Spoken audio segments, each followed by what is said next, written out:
భార్య యొక్క బుద్ధి విలువైందా? అందం ఎలాంటిదో తెలుసా? ఉదయం వికసించి సాయంత్రం వడబడిపోయే పుష్పం లాంటిది.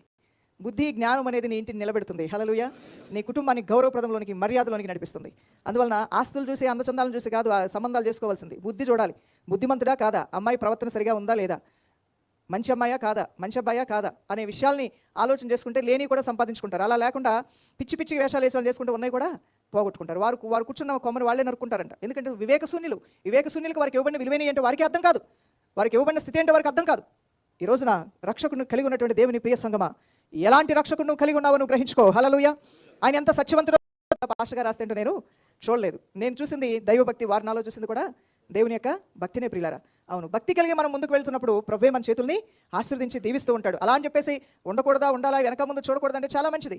7 తరాలు అవతల 7 తరాలు అవతల ఓ పెళ్లికి ఇచ్చేటప్పుడు చూడాలంటారు. అన్ని చూసుకోండి కాదంటలేదు. కానీ వ్యక్తిత్వం కన్నా, మంచితనం కన్నా, ఒక మంచి మనిషి అనే దానికన్నా కూడా వాడు ఎలాంటిదైనా, అమ్మాయి ఎలాంటిదైనా పర్వాలా, వాళ్ళకి ఆస్తులున్నాయి పాస్తులున్నాయి అనుకుంటూ వెళ్ళామంటే కొన్ని రోజులకి అవి మరి మంచుకొండలాగా కరిగిపోతాయి. కానీ వీరి వల్ల నీకు ఎంతో దుఃఖము వేదన కలుగు. జీవితాంతం ఉండాల్సిన వ్యక్తిలో ఉండాల్సిన మంచి గుణాలు లేకపోతే అది మనోదుఃఖము వేదనకి కారణమవుతూ ఉంటుంది. కాబట్టి అటువంటి స్థితికి అవకాశం ఇవ్వకుండా జాగ్రత్త పడాలని వాక్యం తెలియజేస్తుంది. ఈ శరీర స్వభావాలు అనేవి చాలా చాలా కుంచితమైనటువంటివి, చాలా నికృష్టమైనటువంటివి. ఆహాబుకు అన్ని ఉన్నప్పటికీ కూడా పొరుగువాని పొలం తనకు రాలేదని ఏడ్చాడంట. మరొక వ్యక్తి పోతీఫరు యొక్క భార్య యొక్క దుఃఖము మరి